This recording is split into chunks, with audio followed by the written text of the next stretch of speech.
Najwyższy jest czas na audycję na temat pytań i odpowiedzi, Waszych pytań i moich odpowiedzi, bo obiecałem Wam taką audycję o rynku nieruchomości, ale tym razem podyskutujemy troszeczkę inaczej. To będą również Wasze twierdzenia, bo też Wasze komentarze na temat losów Wielkiej Płyty, pytań oraz opinii na to, w co warto inwestować, czy warto w ogóle zarabiać na najmie, czy można zarabiać na najmie, o budownictwie komunalnym, o migracjach i o tym, co się dzieje na małych rynkach. Tyle mamy tematów i mam nadzieję, że nie obrazicie się, że zacytuję Wasze wypowiedzi, z którymi nie zawsze ja się muszę zgadzać, inni się nie zgadzają. Każdy ma prawo do swojej opinii. A dlaczego? Dlatego, że rynek nieruchomości jest bardzo bogaty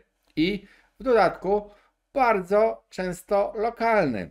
To, co dzieje się w jednej miejscowości, zupełnie nie musi odzwierciedlać tego, co dzieje się w drugiej miejscowości. Dlatego musimy szanować opinie innych, skoro oni mówią, że u nich coś rośnie, a my widzimy, że u nas pada, albo odwrotnie. No po prostu tak jest. Żyjemy w innych lokalizacjach, a to, co się dzieje w tych lokalizacjach, determinuje właśnie, jak możemy zarabiać na nieruchomościach. I o tym będzie w tej audycji, ale jeżeli w ogóle interesuje Ciebie rynek nieruchomości, trendy, nowe prawo, subskrybuj ten kanał. Zapraszam również do dołączenia do naszych dyskusji na naszym serwerze Discord, link na dole, oraz zapraszam do wchodzenia na stronę cement24.pl, gdzie sporo wiedzy o rynku nieruchomości, a niektóre nasze audycje, te YouTube'owe, są wzbogacone poprzez dodatkowe wygresy, dodatkowe materiały, które po prostu z racji sposobu funkcjonowania samego YouTube'a na nim się nie zmieściły. I teraz szybko przechodząc do tych tematów, zaczniemy od Wielkiej Płyty. I zobaczcie, to ja wybieram tylko przykładowe opinie. Przepraszam, że nie cytuję również autorów, ale macie tak dziwne niki, że ja bym tego nie był w stanie wymówić. Zresztą nie o to chodzi. Deweloperskie stracą na wartości. Wielka Płyta zyska, bo jest trwalsza i lepiej wyposażona w infrastrukturę. To jest jedna opinia. Inni mówią, co z Wielką Płytą, która powoli się kończy. W dodatku jeszcze ten ktoś dodaje, to już do innego tematu, o migracji. Mówi tak, urodzenia raczej nie mają znaczenia. Umierają wioski i małe miasta. W dużych miastach dwupokojowe mieszkanie zawsze będzie wynajęte i tak dalej, że ceny będą rosły i tak dalej. Natomiast ktoś inny pisze, pustostany to są też niewynajmowane mieszkania, a u mnie na piętrze są 3 mieszkania i tylko jedno zamieszkałe. Wielka Płyta, Warszawa, Bemowo. Dlaczego o tym wspomniałem? No właśnie, czy warto kupować mieszkanie w Wielkiej Płycie? Czy Wielka Płyta naprawdę już tak odeszła? A może wręcz odwrotnie, może właśnie na niej warto zarabiać. I powiem tak przewrotnie, że każdy z tych, kto udzielił tej wypowiedzi, ma rację, ma częściową rację. Wielka Płyta w wielu miastach, na przykład właśnie w Warszawie, bardzo dużo osiedli z Wielkiej Płyty przeszło generalne remonty. I te remonty były na tyle poważne, że już nie mówię o samym ociepleniu, wymianie okien, rewitalizacji klatek schodowych, ale na przykład o tym, że również przebudowano te domy w ten sposób, że windy nagle zjeżdżają do samego parteru, tak żeby osoba niepełnosprawna, poruszająca się na przykład na wózku inwalidzkim, mogła bez problemu i bez żadnej bariery schodów wjechać do tego mieszkania. I co więcej, tak jak zauważył jeden z Was, faktycznie te osiedla są lepiej położone. Mają lepszą infrastrukturę wkoło, mają już po prostu i transport, i handel, i kulturę, i szkoły. Wszystko to, co nam potrzeba do życia mają. Niektóre osiedla deweloperskie faktycznie budowane są gdzieś u diabła na króliczkach, ale powiedzmy sobie, że bywają też osiedla deweloperskie budowane tuż obok osiedla z Wielkiej Płyty. I to jest też ciekawe, bo możemy się zastanowić nad tym, w co warto inwestować i czy w najem warto inwestować. I okazuje się, znam ten przykład doskonale, ulica Warszawa, po jednej stronie budownictwo z Wielkiej Płyty, po drugiej budownictwo deweloperskie z okresu ostatnich 5 lat. Dość dobra dzielnica. I jakie są ceny najmu? Ceny najmu mieszkań po lewej i po prawej stronie są niemal takie same.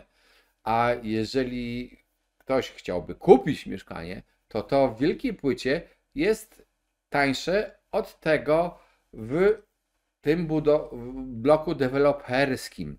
Co oznacza, że jeżeli masz ten sam przychód z najmu, a znaczną różnicę w cenie nabycia, to zwrot z inwestycji jest lepszy. Możesz oczywiście powiedzieć, ale zaraz, przecież jak ja będę sprzedawał to mieszkanie deweloperskie, to też je sprzedam drożej. I to też niekoniecznie. Niekoniecznie, bo może zdarzyć się tak, że to mieszkanie w Wielkiej Płycie, ono już straciło na swojej wartości, już nie jest tą świeżynką i jego strata wartości, czy tam na cenie w przeciągu kolejnych lat nie będzie tak duża procentowo, jak tego mieszkania kupionego w bloku deweloperskim nowym i za 15 lat odsprzedawanego, kiedy on też trafi do kategorii starość. Owszem, te mieszkania w blokach deweloperskich, te budynki deweloperskie są, a raczej tak poprawnie często są dużo nowocześniejsze, dużo fajniejsze. Mają na przykład jakieś garaże podziemne, nie ma tego w Wielkiej Płycie, tam musisz jakieś miejsce parkingowe walczyć, ale tam masz miejsce parkingowe na dużym podwórku. Ogromne place zabaw dla dzieci, a u tego dewelopera nawet te dzieci nie mają jakiegoś porządnego placu zabaw, tylko taką chusteczkę zamiast takiego fajnego ogródka do zabawy. No masz oczywiście, a właściwie twój samochód ma gdzie mieszkać, bo mieszka w tym podziemnym garażu. Tyle, że w tej Wielkiej Płycie to mieszkanie 3-pokojowe ma na przykład, to jest stara Wielka Płyta, ma na przykład 67-69 metrów, a tu dewelopera ma 52. Pytanie, co wolisz?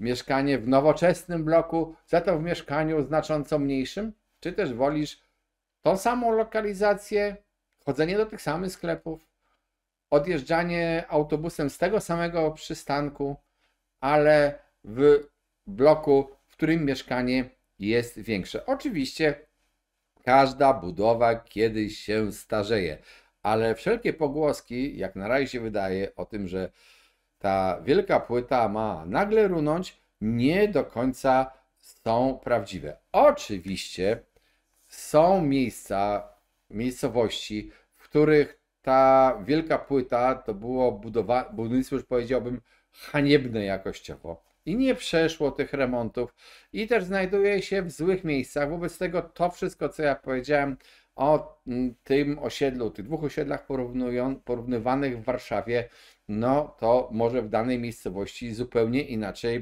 wyglądać. Co z tymi pustostanami? Może ci ludzie nie wynajmują tych mieszkań nie dlatego, że one są w Wielkiej Płycie, tylko może po prostu na przykład boją się ustawy o ochronie praw lokatorów i być może to ktoś, kto odziedziczył mieszkanie, trzyma dla swoich dzieci, ale nie potrzebuje w tej chwili zarabiać, więc po co on ma się jeszcze narazić na te problemy, które mogą go czekać, jeżeli ten lokator nie będzie mu płacił albo będzie w ogóle nie dawał się wyrzucić z tego mieszkania mimo niepłacenia.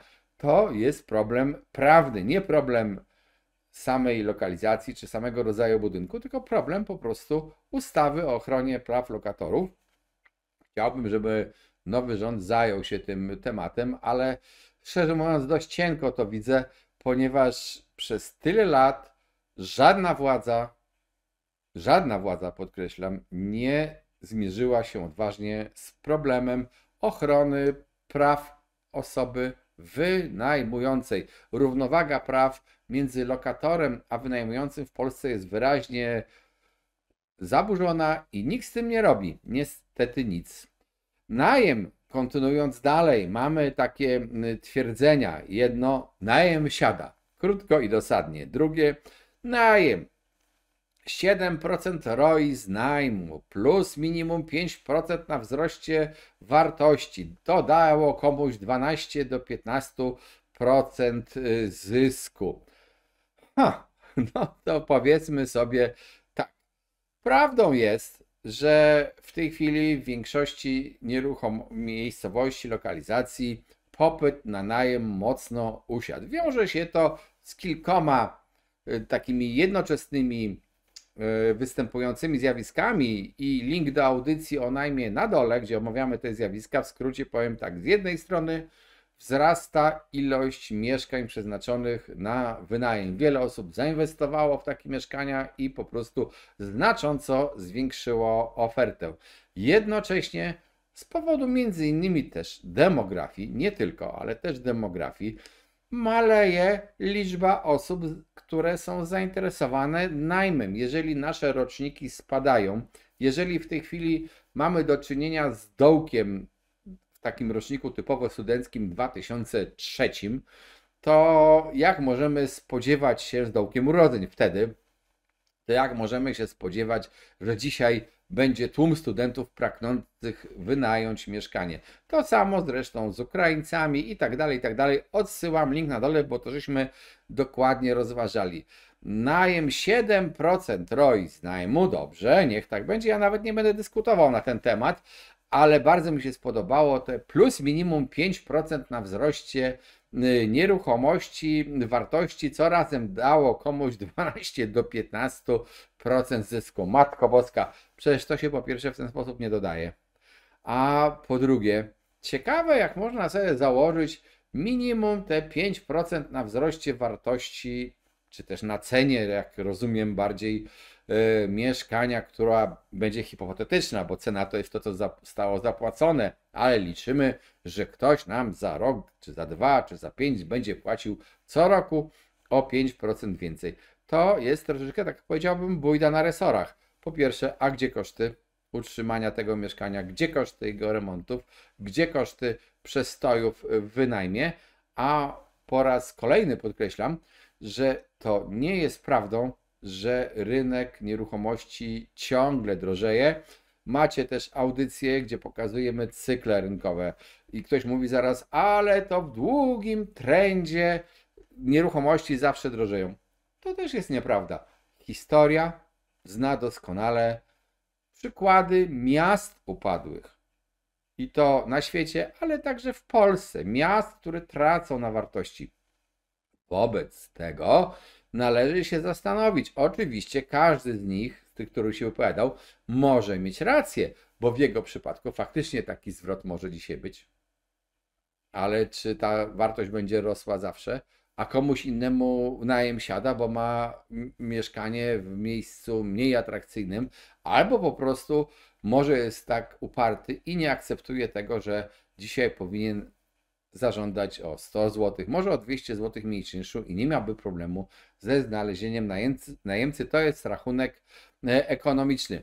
Pytania o budownictwo komunalne. Czy ktoś sugeruje, że czy może odcinek o mieszkaniach komunalnych dla studentów? Ja nie słyszałem takiego pomysłu o mieszkaniach komunalnych dla studentów. Słyszałem pomysł PSL-u o akademiku za złotówkę, co znowu, tak, wprowadzenie tego pomysłu oznacza, że osoby, które żyją z najmu dla studentów, zarabiałyby po prostu mniej. Ale co to znaczy akademik za złotówkę? Piękne hasło.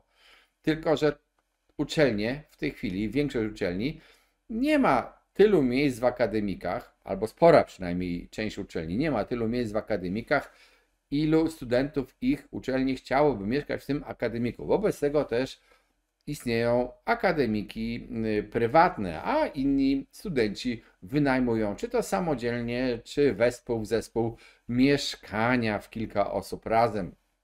I teraz, co to znaczy to hasło akademik za złotówkę? To znaczy, że damy pieniądze uczelniom, które wybudują akademiki i będą potem miały obowiązek wynająć studentowi za złotówkę takie miejsce w akademiku?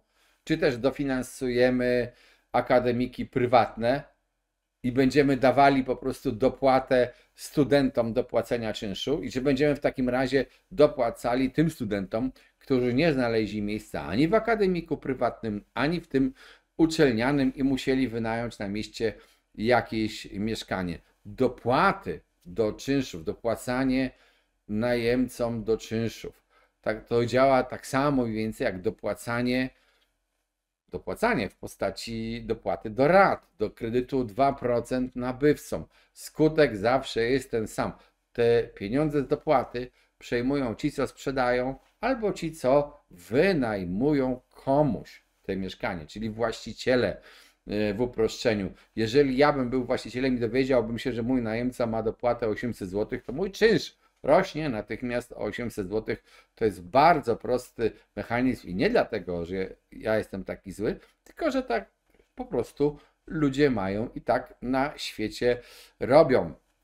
Jeżeli chodzi o to budownictwo komunalne, i znowu dwa przeciwne zdania.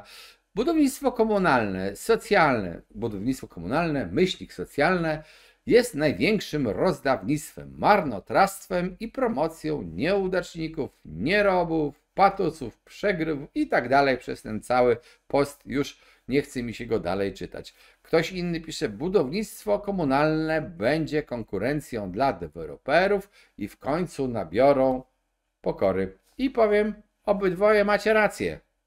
Obydwoje. Budownictwo komunalne może być konkurencją dla właśnie tych deweloperów. I problemem polskiego rynku nieruchomości jest to, że w tej chwili ten rynek został zdominowany przez jedną formę budownictwa wielorodzinnego, czyli realizowaną tą przez deweloperów. Inne formy budownictwa, czy to zakładowe, czy spółdzielcze, po prostu mają niewielkie znaczenie. I jeżeli faktycznie wszedłby program budownictwa komunalnego, to on również zdjąłby parcie na kupowanie mieszkań u deweloperów, co w niektórych przypadkach mogłoby ich trochę nauczyć pokory. I teraz ja nie mówię z żadnej nienawiści do deweloperów, ale chciałem też, żebyście zauważyli fakty, że są miejscowości, w których deweloperzy mają ogromne marże i są miejscowości w Polsce, programy, linki na dole do tych programów, bo nie będę tutaj powtarzał tych danych, w których te marże deweloperskie są znacząco niższe. W Warszawie może deweloper najczęściej, jeżeli ma dobrą lokalizację i dobrze się dało zarobić więcej niż w takim mieście jak na przykład Zielona Góra. Więcej procentowo i więcej w ogóle samych złotówek też może zarobić na wybudowaniu jednego mieszkania. Tak to wygląda. Ale czy budownictwo komunalne w takim razie jest rozdawnictwem? Jest oczywiście formą pomocy. Z tym, że według mnie jest formą pomocy mądrzejszą niż kredyt 0%, czy tam kredyt 2%, bo ono tworzy jakąś wartość i teraz jest cały problem z zarządzaniem tym budownictwem komunalnym, no bo komu dać mieszkanie, jakie kryteria, czy ono będzie masowe, czy nie będzie masowe, czy będzie gdzieś na peryferiach, czy w dobrych lokalizacjach. Warszawa na przykład w całkiem niezłych lokalizacjach zaczęła takie budowy mieszkań, ale też nie jest ich dużo. Grójecka Róg Banacha to na pewno nie jest zła lokalizacja warszawska dla tych, co znają Warszawę. Czy to jest marnotrawstwo? Też niekoniecznie. Modele rozwoju budownictwa są po prostu różne i trzeba to przyjąć. Są też modele, na przykład budownictwo spółdzielcze. Dla niektórych z Was to też wypowiedzi, nie mam ich tutaj przygotowanych, ale pamiętam, że budownictwo spółdzielcze to zły prezes, nic mu się nie chciało i w ogóle nic nie buduje i tak dalej. A czasami to roztaczacie taką wizję budownictwa spółdzielczego, która chyba została ukształtowana na podstawie oglądania serialu Alternatywy 4. Ale moi drodzy, Alternatywy 4 to jest komedia, to jest fikcja, to jest coś, czego nie było. Po prostu. A prawda jest taka, że budownictwo spółdzielcze w Polsce istnieje bardzo, bardzo długo. Istnieje od końca XIX wieku. I po prostu przed wojną na przykład w Polsce wiele fajnych, super lokalizacji zostało zbudowanych w ramach spółdzielni. Spółdzielnia tym różni się od dewelopera, tylko tym tak naprawdę, że są to osoby, które zebrały się w ramach spółdzielni i one zatrudniają sobie projektanta, zatrudniają sobie generalnego wykonawcę, muszą nabyć jakąś ziemię i uzyskać jakiś kredyt na tą budowę i budują. I czy coś innego robi deweloper? Robi dokładnie to samo. Plus pobiera swoją marżę. W spółdzielni właśnie ten element cenowy odpada. Po prostu tak to wygląda. Macie też takie problemy dotyczące migracji. I tutaj różne wypowiedzi, na przykład Ukraińcy wyjeżdżają do innych państw i wracają do Ukrainy, porzucą Polskę. Małe miasta to dziury. Warszawa będzie miała 5 milionów.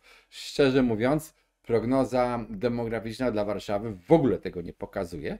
No, ale może się stać, że nasze miasto będzie miało, nasza stolica będzie miała 5 milionów obywateli, co raczej prognozy demograficzne pokazują, po pierwsze, to, że ludność Polski będzie mocno spadać. Różne są scenariusze, też link na dole do filmów o demografii, no bo teraz nie powtórzę półgodzinnego filmu, ale też pokazują, że miasta, te największe, też będą traciły ludność na rzecz powiatów czy też gmin znajdujących się w Januszku wokoło tych miast. Jak będzie, zobaczymy. Jak będzie z Ukraińcami, no to też musimy patrzeć się, co będzie z wojną. Przyglądając się jednak prognozie demograficznej, widzimy duży spadek ludności. W niektórych wariantach nawet 1,5 miliona do 2030 roku. To 7 lat. Zobaczymy, co pokazuje, że po prostu zapotrzebowanie na mieszkania może się zmniejszać. W związku z tym też jest takie pytania i to liczne takie, w co inwestować macie pytania i czy warto kupić mieszkanie w Warszawie w dobrej dzielnicy blisko centrum przy metrze lub tramwaju, albo ktoś inny mówi, mam 2 mieszkania pod wynajem w Pile i pytanie, czy warto by je sprzedać i zainwestować w co innego. I słuchajcie, moi drodzy, ja na takie pytania indywidualne nie mogę Wam odpowiedzieć, chociażby z tego powodu, że nie siedzę w Waszej skórze. Nie wiem, ile macie lat, jakie macie plany na życie, co chcecie robić z tym życiem i tak dalej, i tak dalej. Mogę odpowiadać w miarę ogólnie i mogę odpowiedzieć tak, że na przykład, jeżeli nie przepłacisz w tej dobrej dzielnicy w Warszawie, to Warszawa jest miastem, które ma dość dobrą perspektywę na tle wielu innych miast w Polsce. Nie dlatego, że ja mieszkam w Warszawie, bo nie tylko tutaj mieszkam, ale też dlatego, że po prostu jest stolicą, że ściąga do siebie ludzi, że ma wbrew pozorom, ale uwaga, Warszawa i ten okoliczny Wianuszek w miejscowości pod Warszawą jest potężnym okręgiem przemysłowym. Mało sobie osób z tego zdaje sprawę, ale taka jest prawda. To jest coś, co można powiedzieć nawet kwitnie. Dlaczego? Dlatego, że jest bardzo, bardzo zróżnicowane. Jest właśnie ten nowoczesny przemysł, jest szkolnictwo, jest kultura, jest administracja państwowa, jest wiele czynników, które mogą ciągnąć to miasto do przodu. Nie wiem, szczerze mówiąc, jak na przykład będzie z perspektywą górnictwa w Polsce, bo nie śledzę tego tematu bardzo mocno, ale są przecież w Polsce miejscowości, w których przemysł ten górniczy jest potęgą.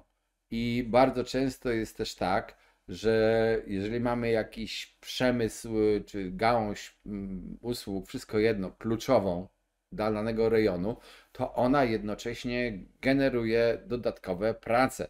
Przecież taki górnik to może mieć żonę, a jak ma żonę, to może mieć dzieci, a jak są dzieci, to muszą chodzić do szkoły. Wobec tego potrzebni są nauczyciele, lekarze, jakieś zajęcia kulturalne. Ci wszyscy nauczyciele, oprócz tych dzieci, tych żon i tych górników, potrzebują pójść do fryzjera albo potrzebują pójść do restauracji, a ten kelner pracujący w restauracji również potrzebuje pójść do fryzjera, potrzebuje kupić sobie ubranie. To się po prostu nakręca jedno drugiego i można powiedzieć, że takie miejsce pracy, jedno w górnictwie, generuje kilka innych miejsc pracy. Powoduje, że tam ludzie chcą mieszkać. Czy to jest prawda, czy to będzie prawdą, to zobaczymy, bo zamierzenia są ograniczania górnictwa. Ale czy to się stanie? Możliwe. To wbrew pozorom ma się stać w całkiem nieodległej przyszłości. Co wtedy stanie się z miejscowościami, w których dominującą gałęzią gospodarki jest właśnie górnictwo? Czy ci górnicy wszyscy tam zostaną, zaczną nagle produkować, nie wiem, wiertarki, inne rzeczy, zaczną być malarzami, fryzjerami, przekształcą się po prostu, czy też jednak dla tych ludzi pracy nie starczy, albo nawet może nie dla nich, tylko dla ich dzieci, bo to często było takie dziedziczenie z zawodu z ojca na syna i tam z dziadka na ojca, na syna i tak dalej, wielopokoleniowe. Co się stanie? Tego nie wiemy. Jeżeli będzie jakaś animacja, pomoc dla tych miast, rozwijanie, żeby ci ludzie mogli tam nadal mieszkać i pracować, to będzie ok. Ale czy to się uda? Ja nie wiem. I przepraszam, że tutaj wymieniłem górników, ale wystarczy spojrzeć się na los takiego miasta jak Wałbrzych. Pięknego miasta, które przez jakiś czas również żyło mocno z górnictwa i ta gałąź produkcji została zlikwidowana i wystarczy zobaczyć ile ludności w ciągu ostatnich lat, jaki procent ogromny ludności z tego miasta ubył. Wobec tego, dlaczego o tym mówię? Odpowiadając na te pytania, jeżeli chcesz wiedzieć, czy warto w coś inwestować, czy też warto się czegoś wyzbyć, to zastanów się również nad losem tej miejscowości, w której inwestujesz, tego rodzaju w dodatku nieruchomości, w którym masz te mieszkania lub w które chcesz zainwestować i swoimi planami życiowymi. Dlatego nie można odpowiadać jednocześnie na pytanie, czy warto inwestować w Warszawie, czy warto w Pile, w Wałbrzychu i tak dalej, i tak dalej. Po prostu to zależy od danej miejscowości. Taka jest prawda. Jeżeli interesuje Was rynek nieruchomości i chcecie wiedzieć, co się dzieje, piszcie nam w komentarzach pytania i sugestie tematów. Zapraszam do dyskusji na naszym kanale Discord, do wspierania tego kanału, w ogóle do subskrybowania tego kanału oraz zapraszam na stronę Symen24. I cóż, trzymajcie się.